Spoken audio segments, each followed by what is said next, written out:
بسم اللہ الرحمن الرحیم وبہ نستعین۔ حضرات سامعین کرام، ایک مقولہ ہے اور وہ مقولہ ہے امام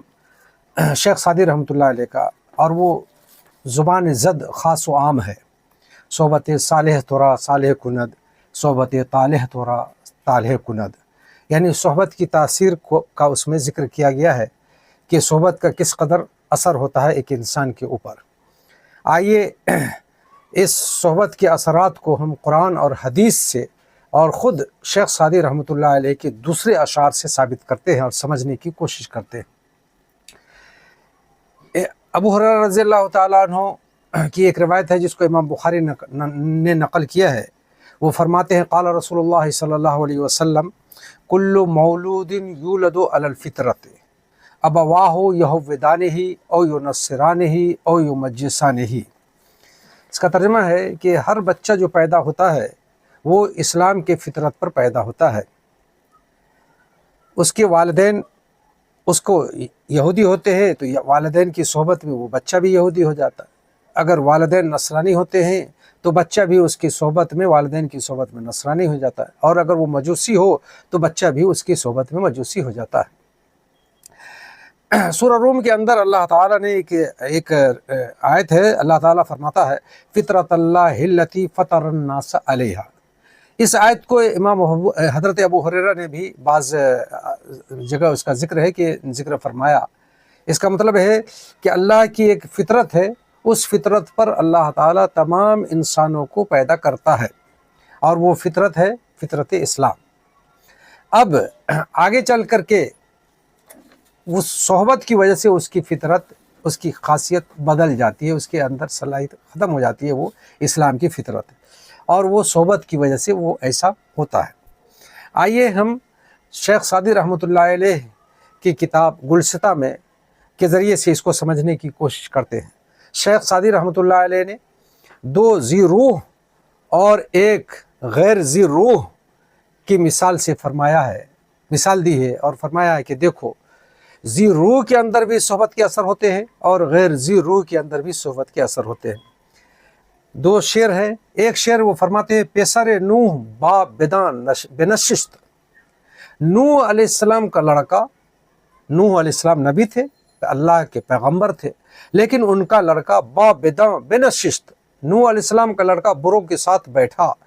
خاندان نبوتش گم شد۔ کیا ہو گیا اس سے؟ نبوت کے خاندان میں ہونے کی وجہ سے، نبی کی اولاد ہونے کے باوجود بروں کا جب صحبت اس نے اختیار کیا تو نبوت کی صحبت اس سے گم ہو گیا، نبوت کے خاندان اس سے گم ہو گیا، کچھ بھی اس کو اس کا فائدہ نہیں ہوا۔ حضرت نوح علیہ السلام کے صاحبزادے کے یہ ذی روح ہے، ایک انسان ہے، اس کے بارے میں فرمایا۔ اور ایک ذی روح تو ہے لیکن معاشرے میں اس کو انتہائی درجے کا گھٹیا سمجھا جاتا ہے، یعنی کتا۔ ایک شعر میں شیخ سعدی رحمۃ اللہ علیہ فرماتے ہیں سگے اصحاب کہف روزے چند، سگے اصحاب کہف روزے چند پے نیکاں گرفت مردم شد۔ دیکھو یہ واقعہ بھی بہت مشہور ہے، خاص و عام کے اندر یہ واقعہ مشہور ہے کہ کچھ نیک لوگ، ایک زمانہ ایسا گزرا کہ نیک لوگ اپنے ایمان کو بچانے کے لیے، اس وقت کے ظالم حکمران سے بچانے کے لیے وہ غار میں جا کر کے پناہ لیے تھے۔ ان کے ساتھ ایک کتا بھی چلا گیا تھا۔ وہ اس کتا کے بارے میں شیخ سعدی رحمۃ اللہ علیہ فرماتے ہیں کہ اصحاب کہف کے ساتھ جو کتا گیا تھا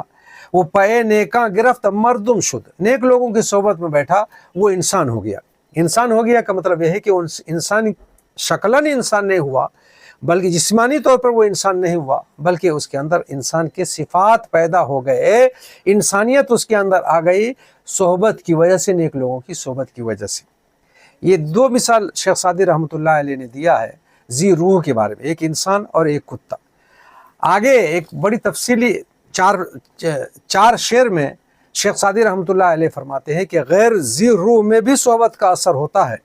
وہ فرماتے ہیں گلے خوشبو کہ در حمام روزے، گلے خوشبو کہ در حمام روزے رسید از دست محبوب بدست۔ ایک مٹی کا ڈھیلا میں حمام میں گیا غسل خانے میں غسل کرنے کے لیے، تو ایک مٹی کا ڈھیلا جو محبوب کے ہاتھ سے ٹچ کیا ہوا تھا وہ میرے ہاتھ لگا۔ کہتے ہیں بدو گفتم کے مشکی یا امبری کہ از بوئے دل آویز تم استم۔ فرماتے ہیں کہ اس کے اندر جو خوشبو آ رہی تھی وہ خوشبو اتنا زیادہ اچھی خوشبو تھی کہ شیخ سعدی کہتے ہیں کہ بدو گفتم، میں نے ان سے کہا مشکی یا امبری، اے مٹی تو مشک ہے یا امبر ہے، کہ از بوئے دل آویز تو مستم، کہ تیرے دلکش خوشبو کی وجہ سے میں بالکل مست ہو گیا ہوں، معلوم نہیں تو عطر ہے، یہ مشک ہے کہ امبر ہے۔ اس مٹی نے جو جواب دیا، اصل میں اس کو سمجھنا ہے، اس مٹی نے بگفتہ من گلے ناچیز بودم ولیکن مدت باگل نشستم، اس مٹی نے کہا میں تو ایک ناچیز مٹی ہوں، میری کوئی حیثیت اور وقت نہیں ہے، ہاں ولیکن مدت باگل نشستم، میں نے ایک مدت، ایک عرصے تک پھول کی صحبت اختیار کی اور پھول کے صحبت میں بیٹھا، جمال ہم نشی درمن اثر کرد وگر نہ من ہما خاکم کے ہستم، اس ہم نشی، اس کی صحبت، اس پھول کی صحبت نے ہمارے اندر اثر کیا اور اس کی خوشبو ہمارے اندر پیوست ہو گیا، ورنہ ہمارا تو حال یہ ہے من ہما خاکم کے بود ہستم، میں تو ایک مٹی کا ڈھیلا تھا، میری کوئی حقیقت کوئی وقت نہیں ہے، میں جو تھا وہ تو لوگوں کو اچھی طرح سے معلوم ہے کہ میں ایک مٹی کا، البتہ میں اس خوشبو کے پھول کی صحبت میں بیٹھا تو میرے اندر یہ صلاحیت پیدا ہو گئی، صحبت کا اثر ہوا، اچھی طرح یہ بات واضح ہو گئی اور سمجھ میں آ گئی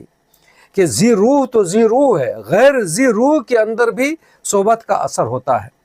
اب جب یہ حقیقت ہے اور یہ واقع ہے جس کو جھٹلایا نہیں جا سکتا ہے، تو اب غور کیجیے، ہمیں اور آپ کو اگر صحبت اختیار کرنا ہو تو کیا کرنا چاہیے، کیسے لوگوں کی صحبت میں بیٹھنا چاہیے،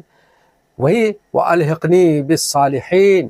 صالحین سے ہمیں ملحق کر دے، نیک لوگوں کی صحبت اختیار کرنی چاہیے، اس لیے کہ نیک لوگوں کی صحبت میں جب ہم بیٹھیں گے تو ہمارے اندر نیکی آئے گی، ہمارے اندر اچھائی آئے گی، اور اگر برے لوگوں کی صحبت میں بیٹھیں گے تو ہمارے اندر برائی آئے گی۔ قرآن اور حدیث اور نیک صالحین کے اقوال سے یہی سمجھ میں آتا ہے کہ تنہا رہ جانا اس سے بہتر ہے کہ کسی برے آدمی کی صحبت میں بیٹھنا، اس لیے کہ برے کی صحبت میں بیٹھو گے تو برائی تمہارے اندر اثر کرے گی ہی، اس لیے تنہا رہ جانا بہتر ہے اس سے کہ کسی برے کی صحبت میں بیٹھا جائے۔ اللہ تعالیٰ سے دعا ہے کہ اللہ تعالیٰ ہمیں، آپ کو، تمام مسلمانوں کو اس قرآن اور حدیث اور نیک صالح معلم اخلاق شیخ سعدی رحمۃ اللہ علیہ کے قول اور اس طرح کے بہت سارے بزرگان دین کے اقوال ہیں، اس سے عبرت حاصل کرنے کی توفیق عنایت فرمائے۔ آخر میں آپ سے درخواست ہے